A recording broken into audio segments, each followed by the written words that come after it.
and gain the skills that they need to be on top of their game in their careers, they're going to need to keep learning. Soft skills, how to deal with human behavior and how to adjust to things that are changing in real time. That's an area that's very, very difficult for computers, but humans have a huge advantage.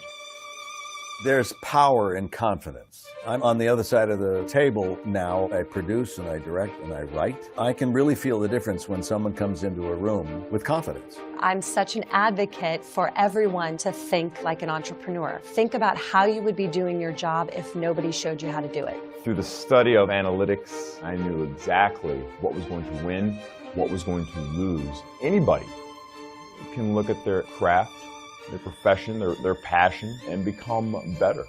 It's about finding that edge. Hello and welcome everyone to Big Think Live. My name is Charles Duhigg. I'm a journalist at the New Yorker magazine and the author of the book, The Power of Habit and Smarter, Faster, Better. And we're here today to talk about entrepreneurship. What does it take to get something going and to keep it going? And luckily, we're doing so with Victoria Montgomery Brown, who is our guest today. And Victoria is actually the co-founder and CEO of Big Think. So this thing that you're watching, she made it. But more importantly, she's the author of a forthcoming book called Digital Goddess, which is being published by HarperCollins. And I'd love to invite you to join our conversation today, particularly to ask questions. And you can do so starting immediately by going into the comment section of whatever platform you're on and typing in your questions or your thoughts or your suggestions. We will see them. We'll bring you into the conversation. And I'll talk with Victoria for about 40 minutes or so, and then we'll start taking your questions. So let me start by asking, first of all, Victoria, thank you for joining us today. This is such a pleasure to get a chance. We're actually business school classmates, and it's been so much fun to watch Big Think's success and now to read your book, which I absolutely loved. And before we jump in, let's take a step back. And actually, I want to ask you about this. So you started Big Think 13 years ago, is that right? That is correct. Okay. And in the book, you start by telling the story of the week that you closed funding for Big Think was also the first week, or also the week that you first got arrested. Which I gotta say, when we were at Harvard Business School, there was not a class on how to deal with getting arrested while closing your first big fund. Tell me what happened. Gosh, I wish there were. And, it was an interesting story. I had been working at an organization for a couple of years and left and continued to do some work for them. And I took car service and was charged with, basically charged with theft of car service, which was unbelievable to believe. And I had to get a criminal defense attorney. And my criminal defense attorney thought it was a joke, like this nice young woman, and that one of his law school partners was just playing a trick on him. But it was actually serious, and it took a big chunk of my life in the first part of Big Think, and was really, really stressful, actually. But managed to get through it and totally fine. But yeah, it was actually about a month before we launched the public version of Big Think, and a big New York Times article was about to come out. And I was almost like, I don't want any press at the moment because I was so concerned about my legal issues at the moment, but managed to plow through it. And here we are today. Well, and you made this really interesting choice. And this is a theme that runs through the book, which is how does someone become an entrepreneur? How do you become an entrepreneur with ethics and with integrity? And particularly as a woman, I think there's different challenges that it sounds like you faced. You made this interesting choice, which is as soon as you got arrested on like the craziest thing I've ever heard, like this ridiculous thing, you called your investors to tell them. Is that right? That is right. I was actually incredibly nervous about it. And our lead investor is actually a classmate of yours and mine at business school. And he was the first person I called. I mean, these people had invested their faith in me and our organization. And I just felt like now is a moment where I could either be totally transparent or hide and pretend that it didn't happen. And the temptation was obviously the latter, but I knew the right thing to do was to call them. So I called in each and every one of them, except for my business partner called one of our initial high-profile investors because he had got him to invest. And it was very difficult, but I am so pleased to say, and this is advice that I would give to anybody starting a business, no matter how uncomfortable the news is you have to deliver, if it's bad news, you need to get it out there and quickly and be as honest and transparent as fast as possible. And in my case, anyway, in the long run, that has served me well. I have extremely close relationships with all of our investors. And because I was transparent from the get-go and continued to be so along the journey, even as we got new investors, that made them trust me even more because they knew that I would deliver them the hard truths with no basically blinders or bluffing. It was just straight, this is how it is. Yeah. Well, and that brings up kind of the book, Digital Goddess, which is essentially a compendium. Big Think has been this huge success. You guys have, I think, over 1 billion views at this point. And the book's an attempt to teach us what you've learned along the way. Who is this book for? Like, when you were writing it, who is the reader that you had in mind? Well, entrepreneurs for sure, but especially women entrepreneurs, because I don't think even today there's enough out there for women to basically learn about what it takes to be an entrepreneur and as a woman. And so that's really who the focus is for. But I hope that it's a book that any entrepreneur can learn from, and an expose into essentially what it takes to be one, at least for me in my shoes. Give me an example of the challenges. Like, what are some of the challenges that you confronted as a female entrepreneur that you think some of our male colleagues from Harvard Business School haven't had to grapple with? Well, I think getting in front of people in terms of investment is slightly more challenging for women. I think that's changing because there is a lot of idea that men want to invest in women, but there is bias, and there's no doubt about that, and continues to be so. And I feel that women have to be a lot more savvy about who and how they approach for investment, and their idea has to be, I think, a lot more together than if a man were to just go into, say, a VC office or to a potential investor. I think there's a lot more trust that a guy can do it. Now, I have a business partner, Peter Hopkins, and so it was not just me going after these investors. He obviously helped enormously in that, but I do think that there is a specific challenge that women have to face. They really have to, I think, over-deliver on what they are going to build and be very clear about it in a much more detailed way. Yeah, and you mentioned in the book that only 2.2% of venture capital, American venture capital, goes to women-led firms right now, That's which is right. ridiculous, right? But I think you're right, and we know that the VC industry is a sort of monolithic, insular industry. Something like 80% of VCs went to either Harvard or Stanford. They're overwhelmingly male, overwhelmingly white, and that makes it challenging. But of course, getting funding is only part of building a company and part of your journey. Let me ask you, like, when you look back at the last 13 years of building this company and taking it from an idea to something that so many people know about and rely on now, if you could go back on time, what is the thing that you would have told yourself 13 years ago that would have made that path either less bumpy or at least prepared you for it? I think one of the things that I've experienced over the years is that every little thing to me has been a crisis. And I've lived that in a way that I don't think was necessary. Let's discuss, some of the panic things that I went through, have gone through over the course of these 13 years.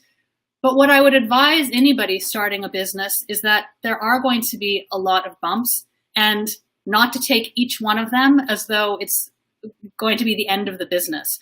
And I really learned that the hard way, and made a lot of the years and experiences of Big Think really difficult for me, because I kind of was always in catastrophic mindset. And while that has been useful in certain ways, because I'm always a step or two ahead of what I think might happen, it hasn't allowed me to enjoy the success of what we've built as much as I feel like I could have. Give me an example, like paint a picture for me of one of the scenes from your life over the last 13 years where it felt like everything was spinning out of control. Well, I mean, as a startup, we've always had financial issues.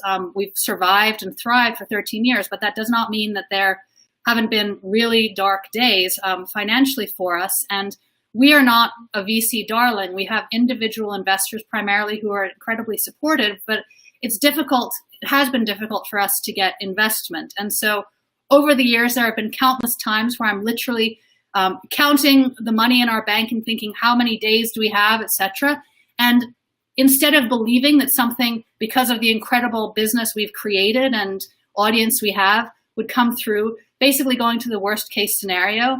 And I can give you an example of when I was doing that and how if I had just believed and been open to possibility that, things would work out, and they did, that I would have enjoyed that process even more. So I think it was around 2013, so well into Big Think, and we'd been through ups and downs in the finances over the years. This one, we were really getting close to a big issue with, potentially making payroll and things like that. And this incredibly wonderful man, I won't mention his name just in case he doesn't want me to, heard about Big Think through another investor, happened to be in New York from San Francisco, swung by the office, and we just chatted for a little bit. He and I went out for coffee, and literally at the end of the coffee, I didn't ask for money, and this is a piece of advice I would give, is if you ask for advice, you're often given money, and if you ask for money, you're often given advice. I have no expectation of him in any way wanting to participate in Big Think. And at the end of the coffee, we'd been together for probably only about an hour.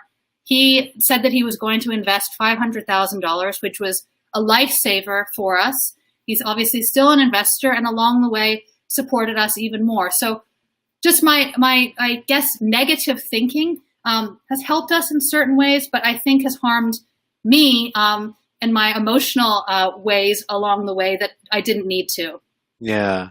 And one of the things I love about the book Digital Goddess is that you're really open and honest about the toll that this company had on your mental health.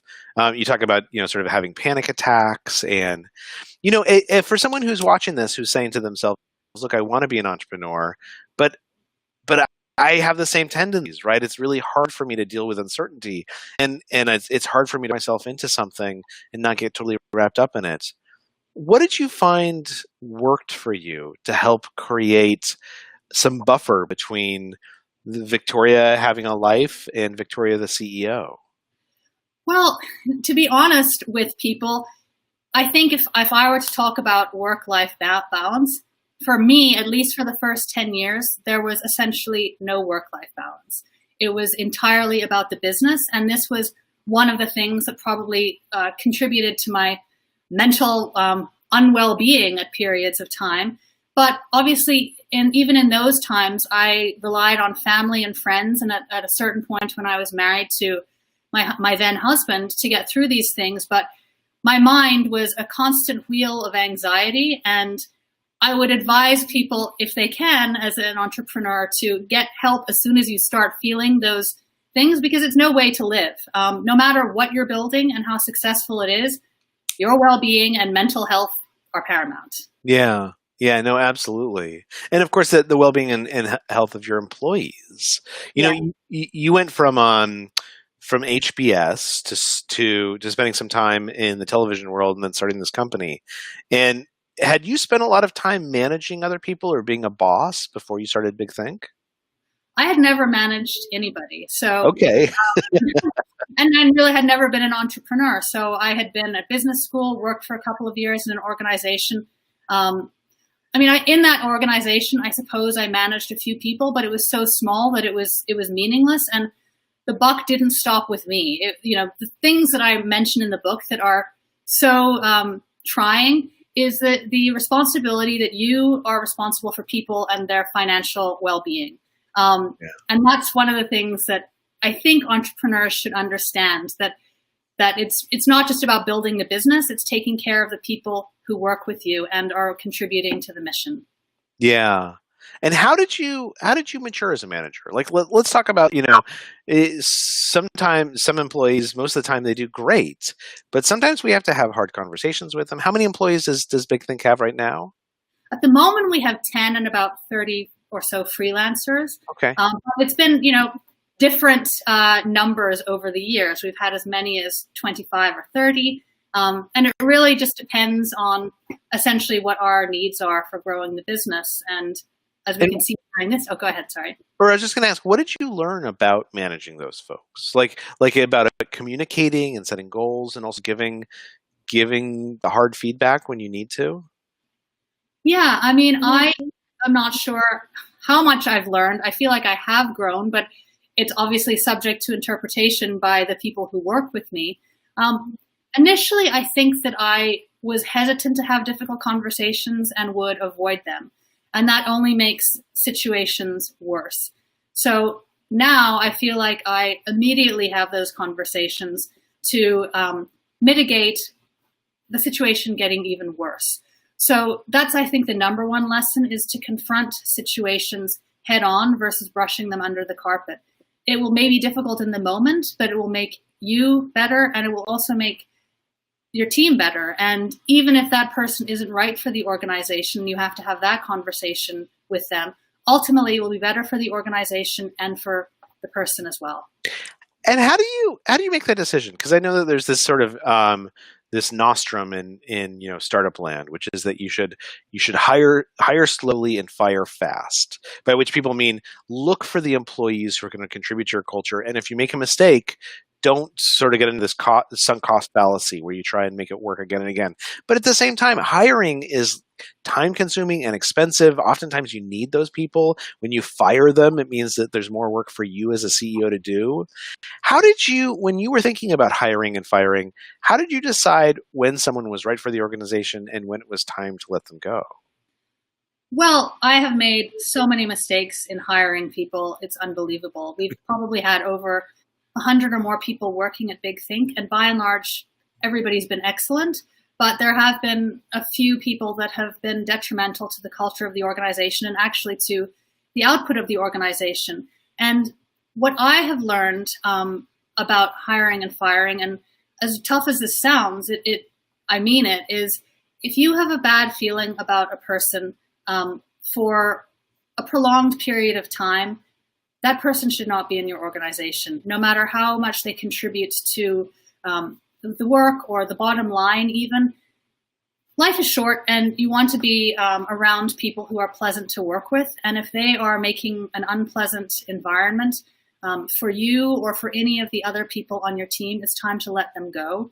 And I have kept people on for so long that should not have been there, just because, to your earlier point, I was so worried that letting them go would have really bad implications for the business. And that just never turns out to be true. A business is, for sure, the people working at it are critical, but no one person should ever be critical to an organization, including the CEO or anything like that. If the organization can't stand on itself by the work and product that is being put out, that's a real issue. And no one person should really be completely necessary. I mean, in the moment, everybody is necessary, but there can be no one linchpin in a successful organization. Yeah. And I think part of what you're talking about is culture, right? That if the culture works, then no one is essential, because the culture is larger than the people who populate the company. Tell me, like, when you were starting Big Think, did you sit down and say, like, this is what I want the culture to be, or did it emerge more organically? Gosh, I wish I had, sat down and thought about that and written some manifesto about that. But really, just when starting a business, it was like one foot in front of the other and thinking about what immediately needed to be done. Now, I would advise people to think about the culture that they would want to be. I absolutely did not do that. And had I thought about that in the early days, and maybe if Peter and I had thought about it together, we would certainly not have hired some of the people we did that ended up being really difficult to work with. And how would you describe the culture today? Like what have you learned about building culture and reinforcing that culture beyond hiring the right people?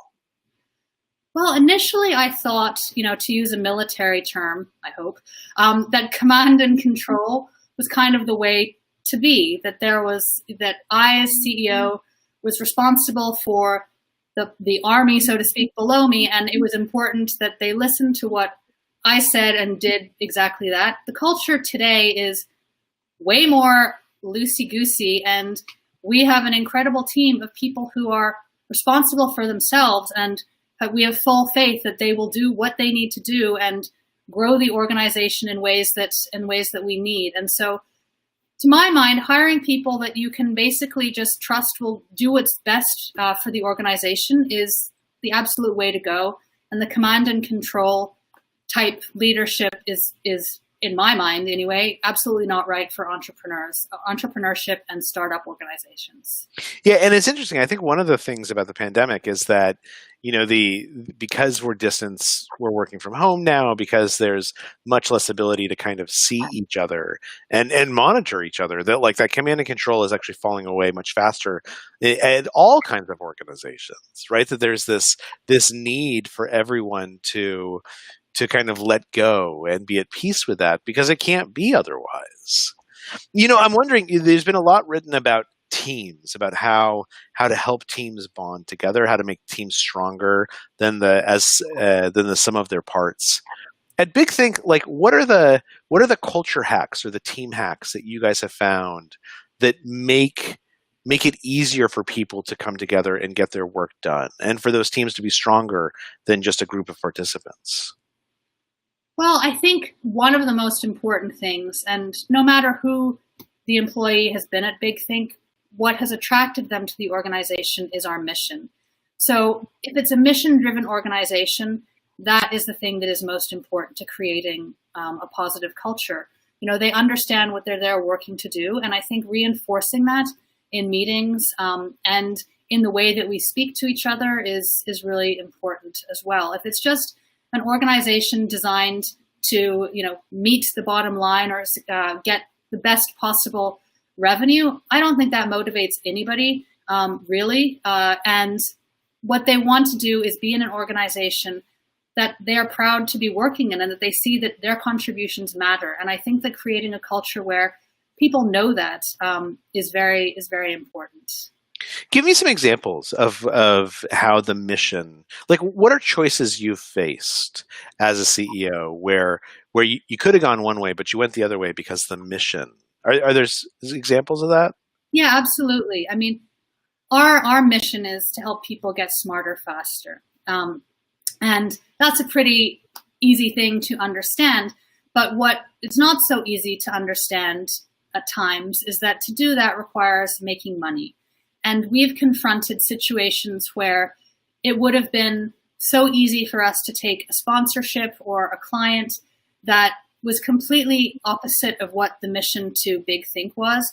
For instance, we had early on a very large chemical company that wanted to be a big sponsor for us and put their brand around some of our experts' content. So imagine you've been on Big Think twice.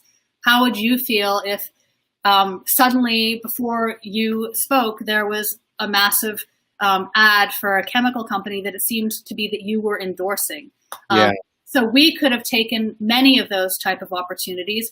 And for us, the people like you who really make Big Think what it is, smarter, faster, we just super respected that was critical for us, and destroying any type of relationship with the experts we have would have been terrible. Short-term gain, potentially big short-term gain in terms of revenue, but very big long-term fail. Yeah. It's interesting. You mentioned that in this interview, and you talk about it a lot in the book, that you started this company with your partner Peter, and I know that relationships between founders are very complicated, right? They're in some ways way more complicated than marriages because they go through these periods of being close and then of having differences. Tell me about over the last 13 years, how has your relationship with Peter changed? I think it's become obviously a lot closer. We've been through serious ups and downs, personally, individually, professionally, together. And we spent probably over the last 13 years, I've probably spent more time with Peter than anybody else in my life, including family, friends, etc. And we have worked over the years, sometimes as close to each other as back to back in a little cubicle.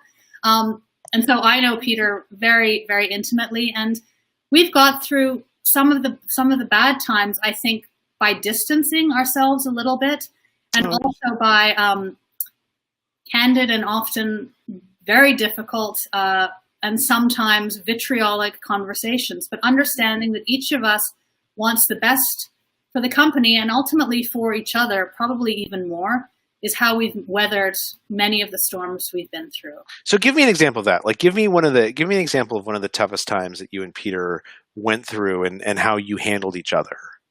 Yeah, so I mean, Peter is very open about this, and it's a chapter about our partnership in the book. At a certain point during Big Think's existence, Peter ended up becoming addicted to drugs. And that was not easy for us, for the organization, and certainly not for Peter. But the trust that he would emerge better than ever, which he did, he's now incredibly, much more important to the organization, obviously, than he was during that time, but critical no matter what. I think he took some time away from the business, which was necessary for the business and for him, and then came back stronger than ever. And I think, at least in our partnership, it's really important to give people the space to make mistakes and understand that they can come back. And yeah, in my instance, Peter saw me struggling with anxiety and depression over a number of years, and he finally insisted that I go and get help for it, which I did. And so that was a kind of intervention for him to me that was critical. And I didn't like to hear it at all. But he made it clear that it was that or I needed to leave. And so I did it, obviously, and I'm really thankful for it. But those two things in the moment seemed almost insurmountable, but really nothing is, as long as you have trust in the other person and the belief that together you can make things better, and also that together you're stronger. I think it's a really good point that we have to have this space for people to make mistakes, right? And to believe that they can come back from those mistakes. I mean, I think one of the hard things, particularly for startups, is that oftentimes you're asking people to do jobs that they've never done before. Very frequently, you hire them for one thing and then you start giving them more responsibility simply because they're the only body that's in the room that has time to absorb that. And it's inevitable when someone is doing something new that they are going to make mistakes, right? That they're going to trip. When you were dealing with employees or reflecting on yourself and those mistakes occurred, how did you help coach people through them? Because I think there is this tension between when does someone not going to work out in a position and they need to be replaced or some responsibility needs to be taken away, versus when someone makes a mistake but we think maybe they can do better next time. Is there an example that you confronted where you were faced with that, having to decide whether to let someone go or demote someone versus coach them to the next level? Yeah, absolutely. And I'm not sure that I'm a good coach at all, but I think what I am is a compassionate and empathetic person. I mean, years ago, we had a big sponsorship that required us to travel to Paris and have really high-level people in a room that we needed to video. And essentially, the entire sponsorship was about capturing this video.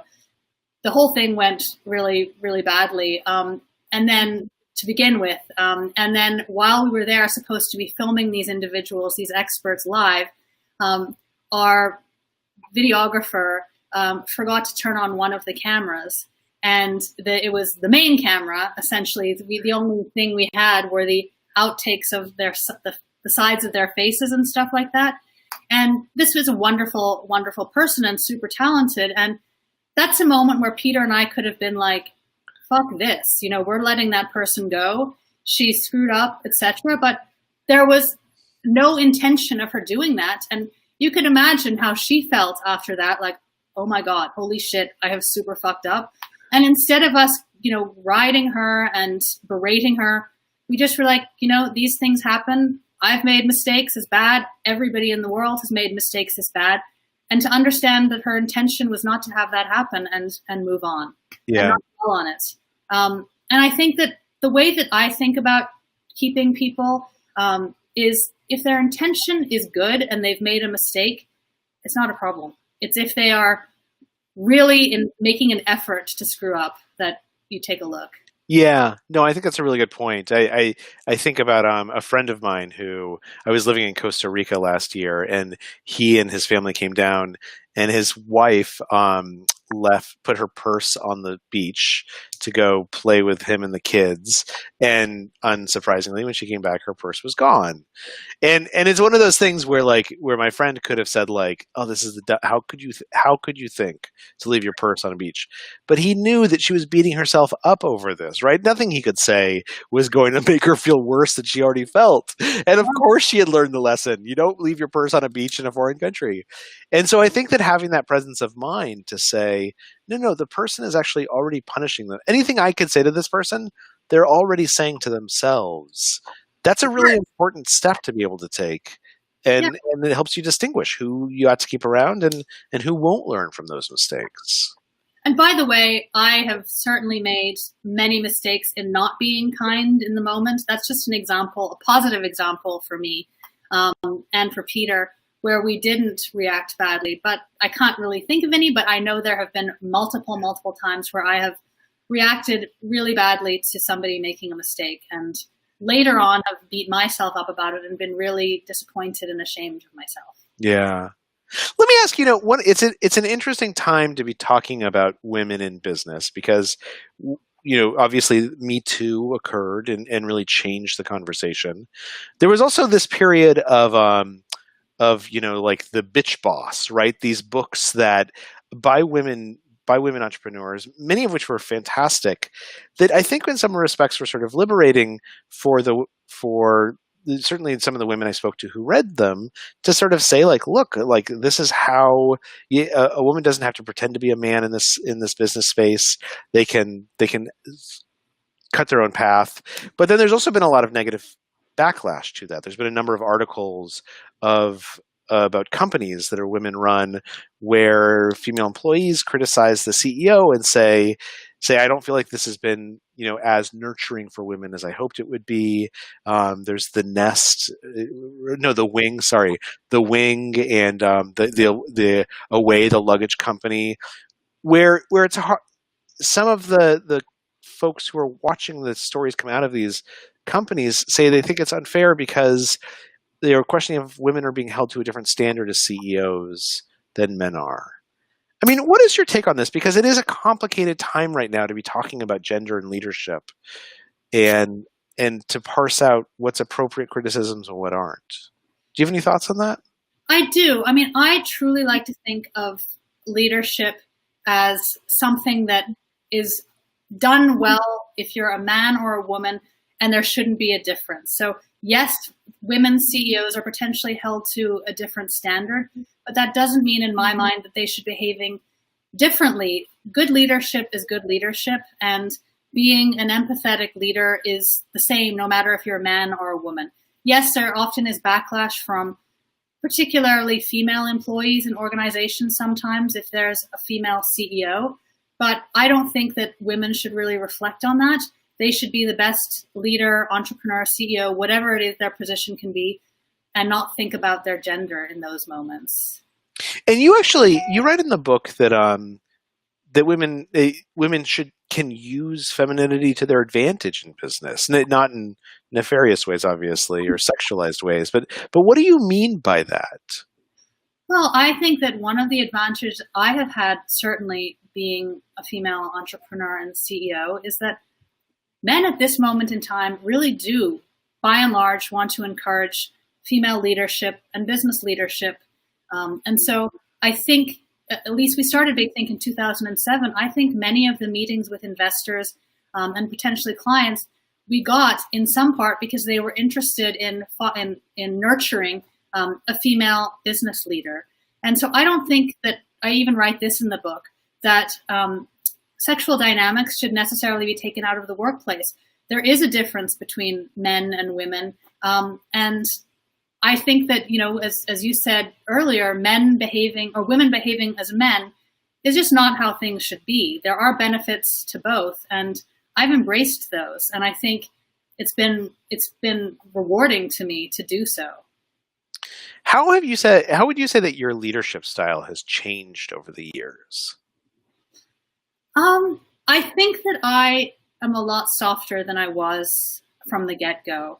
You know, as I mentioned earlier, my thinking was that I had to know the answer to everything, not ask questions, seem completely resilient. And now I think I lead much more openly, and I'm open about not all, but some of my emotions and the state of the business, etc. Early on, I felt like the hardships we might have been going through needed to be hidden from our team or from others or from our investors or whatever. In some way, we never did, but that was my thinking. And now I just really understand that, you know, being soft is not a bad thing. It's actually a positive thing as a leader, at least for me. And I think that that's what's changed. I think I was initially quite hard, and now I'm much softer than I was. Is there an example of a conversation you've had recently that you think when you started Big Think you would not have had that conversation? I don't know particular. Do you mean with an employee or really anyone? I mean, like what's an example of how you've become more soft?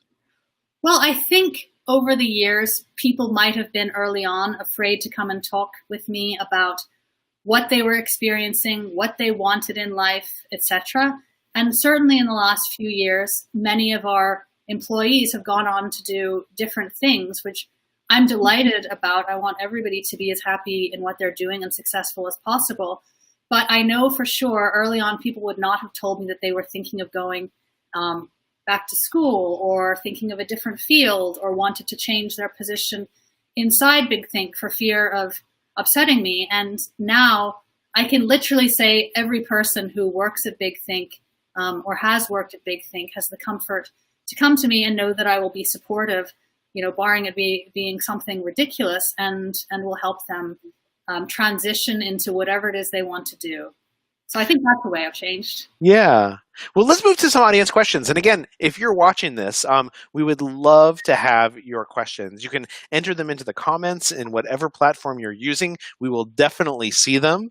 And here's one that came in. It's from someone who's watching, and they say, I'm moving from a solid 20-year career in chemistry to becoming an entrepreneur.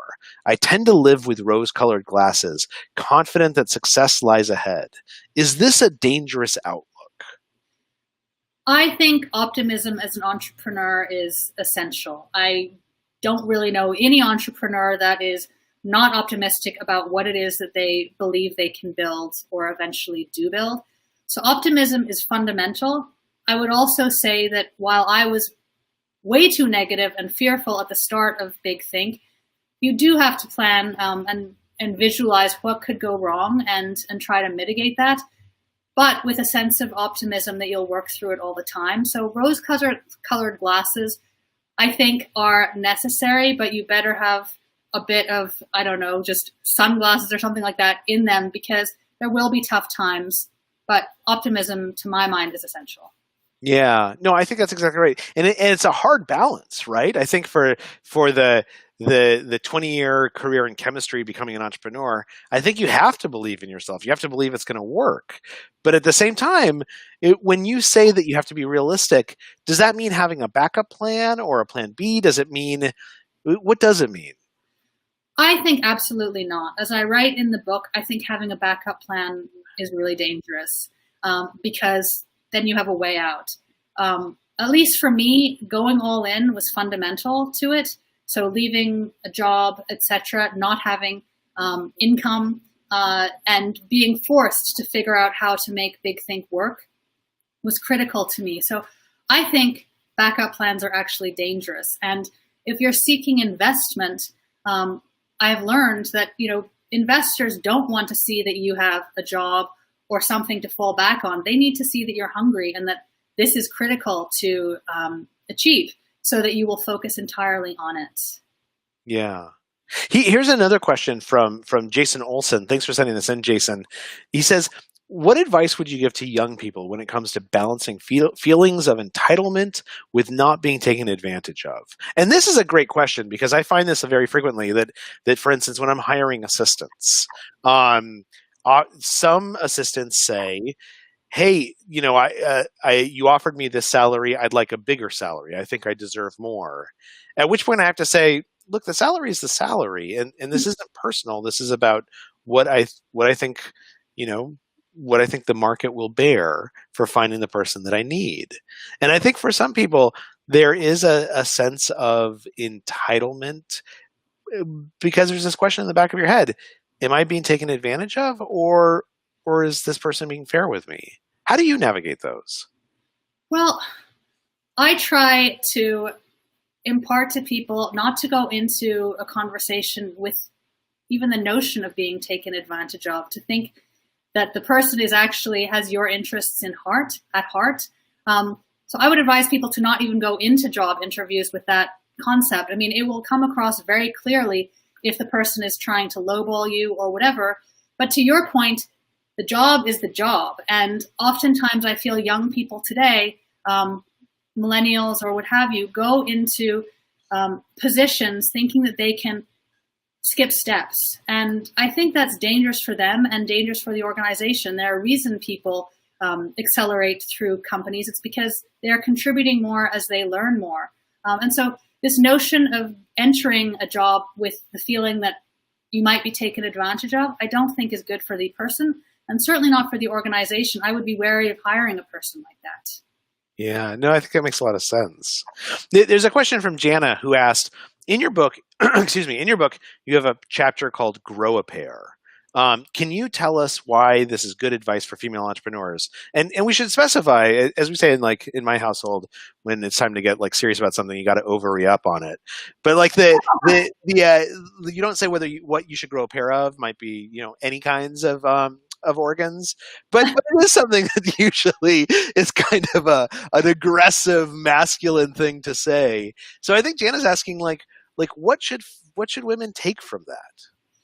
Well, I think that women are often portrayed as being, especially in business, meek, etc. And to my mind, while I know some people may have issues with this, it is like grow a pair of balls. And that just means not necessarily actually growing them, but be willing to do the tough things that men are often associated by doing.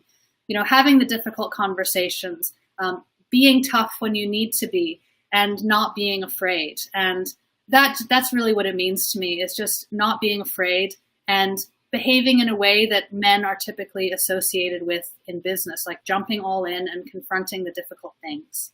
Yeah, no, I think that makes a lot of sense.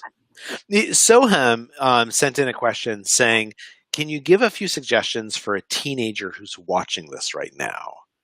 In terms of wanting to start a business? I guess, and just in life. Yeah, let's start with business, but then also, I don't know, we're in our 40s now.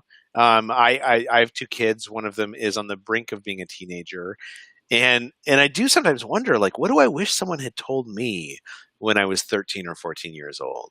What is that for you? For me, I think it's find something that you really enjoy doing and are passionate about, and believe that it can be catalyzed into a career. When I was a teenager, I had this notion that I should do things like study math and, finance and things like that, because that was ultimately the path to a job. And so my advice for teenagers today is really try to figure out what it is that you like doing and not worry about what you think the steps should be to get you to a job, because that will sort itself out if you figure out what it is you like to do. I agree. And something that I think about a lot, because I get a lot of emails from readers who say, do you have advice? And the advice that I've given to both teenagers and to adults is, there's a lot of studies that show that we don't take enough risks as in our lives, right? We know this across the board, that people don't tend to take enough financial risks in how they come up with their stock portfolios. They don't take enough risks at work and take on new jobs.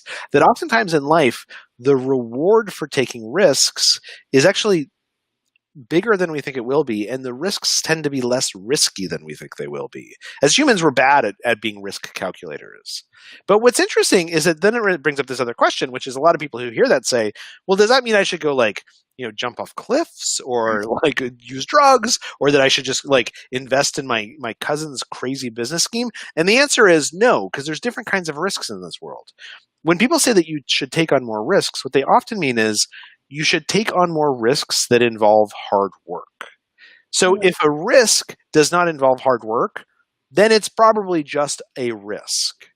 But if it's a risk like starting a new company or going after a promotion or applying for a job that you think is scary to do or trying something socially, if it's something that feels like work, that's, I think, an indication that that's a risk that you should think about taking. That's a risk that might pay off for you because it's going to end up paying off. So Soham, I think you should don't worry about the job you're going to get, as Victoria put it. Look for what you love and be open to taking on risks as long as those risks seem like hard work. And potentially rewarding. Say again? And rewarding. And rewarding. Exactly. So Sabrine Priestley, who's on YouTube, sends in this note, any words for a 55-year-old first-time female entrepreneur? She's building a spiritual course with coaching. And as an engineer and author, this is a totally new game for her. So I just think, honestly, no matter the age of the entrepreneur, it's figuring out, is this something that is differentiated? I mean, this goes back to some of our business school training. Are you uniquely able to take it on? And is there a market for it? So those are the three things that I would think about as an entrepreneur, no matter what the age or gender.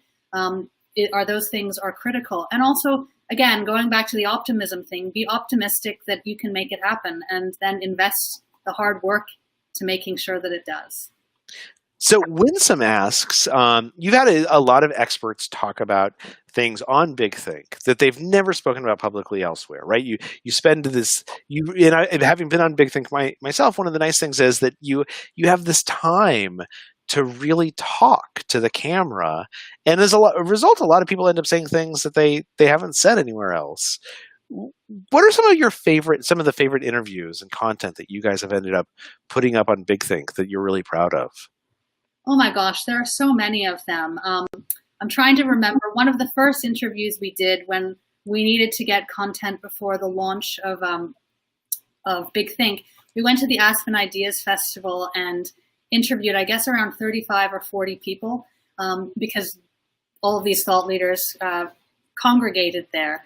And I quite honestly had never really heard of him before, but one of our people, Brett Dobbs, who used to work with us years ago, booked Billy Connolly. And by the way, by booking, I mean he was walking around just grabbing people at the festival. And he was the former poet laureate of the United States. And his interview is still up on Big Think. The quality is not as good as today's because we used different equipment back then. But that still stands out to me as one of my favorite interviews. And he was so open in a way that I think that he hadn't been on other platforms. And he ended up reading 2 poems for us. The Lanyard was one of them, and I can't remember the other. But that to me was one of the most joyful interviews I've had. The other thing is that a lot of business people come on and are constantly asked about things like what's going on in the economy or what is going on specifically in their business. When we have economists and business people on, we're asking them much more personal things about leadership, etc. And so another great interview that we've had, I didn't conduct this one, but was Larry Summers, the former Treasury Secretary, on how to make difficult decisions. Now, he's on the news all the time talking about the economy, etc. But I found that interview with him riveting and much more personal than things on other platforms that I've seen. That's interesting. And what did Larry say about making difficult decisions? Well, basically, there's a process to it, and he walks us through the stages of it. But you kind of have to evaluate the outcome, the good and the bad, and walk clearly through both before you make the decision. I mean, it's a lot more complicated than that, but that's sort of the gist of it. Gotcha. And again, just to anyone who's watching, feel free to submit your questions into the comments section of whatever platform you're watching on. We have time for a couple more. Here's a question from Lena Stroth, who wrote in from Facebook. And she says, fellow female CEO and founder here, My business, which is an online staffing platform for media professionals, is starting to gain traction. That said, I still struggle with selling myself in the business. Is this something you encountered as well? If so, how did you combat that? Yeah, selling oneself is difficult, that's for sure. But the way that I approached it is that it's not truly about selling myself. It's about selling the business, convincing people that what we are offering is going to be helpful to them. And so it's much easier in the same way that I think I would have been a pretty good agent.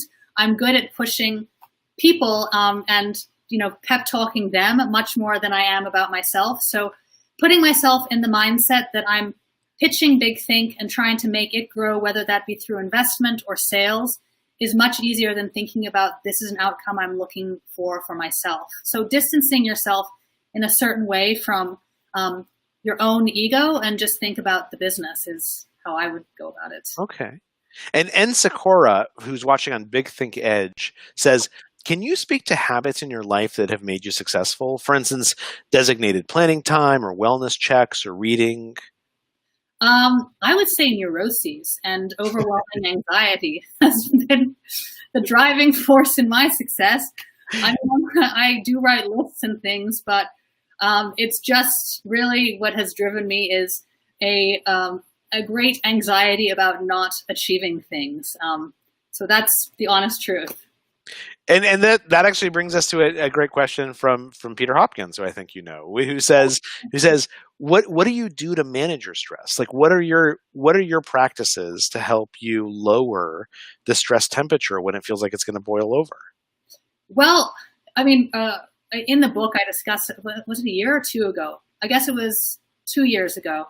I actually thought I was having a stroke and had to go to Mount Sinai, where I probably made a total fool of myself. But Peter came and saw me there. And so in those moments, I started after that to meditate. And it hasn't been 100% successful, but it has worked some of the time. I need to get back on it because I go in fits and starts. But then also, I guess about 4 years ago when Peter initially, I guess I'm answering his question, but Peter initially confronted me about my anxiety and depression, I actually went to a psychiatrist and got put on medication. Now, I hope I don't stay on it for the rest of my life, but I'm not embarrassed about it. And so I took that matter into my own hands and actually addressed it head on, thanks to Peter, actually. So maybe he addressed it head on. And that actually is like a good segue into our last question, which is from Monica Platt, who's watching on YouTube. We've talked a lot during this conversation about successes and about overcoming things, but also a lot about anxiety and about dealing with the hard parts of this. And I think for a lot of people, when they're thinking about becoming an entrepreneur, or they look at a path like yours, it's very inspiring, but it's also scary, right? There's all these unknowns. And so what Monica asked was, how do you become less fearful? What advice do you have for people who say, I want to do this thing, but I am scared, to help them overcome that? I don't know that you can overcome the fear. I still feel fear oftentimes. I think it's just literally plowing through. If you're focused and actually doing things, the fear kind of dissipates. It won't go away, but actually taking action is how I would encourage people to move through the fear, literally move through it. It won't go away, but the more you're doing, the less you'll be able to feel the fear. Yeah, I think that's good advice for all parts of life. Well, thank you so much, Victoria, for having this conversation with me. It's so interesting. And thank you to all of you who tuned in for your questions and for joining us. And you should absolutely look for Victoria's new book, Digital Goddess, which is coming out everywhere the books are sold on October 6th. And you can pre-order right now if you want to. And please join Big Think next week for a BMO-sponsored webinar with Matthew Pullman, who is the CEO and co-founder of Nanotronics. And he's going to be discussing radical innovation, unlocking the future of human invention. That's next Tuesday at August 11th at 10 a.m. with a live Q&A. And in the meantime, thank you, Victoria, and thanks, viewers, for coming and joining us. Have a fantastic day.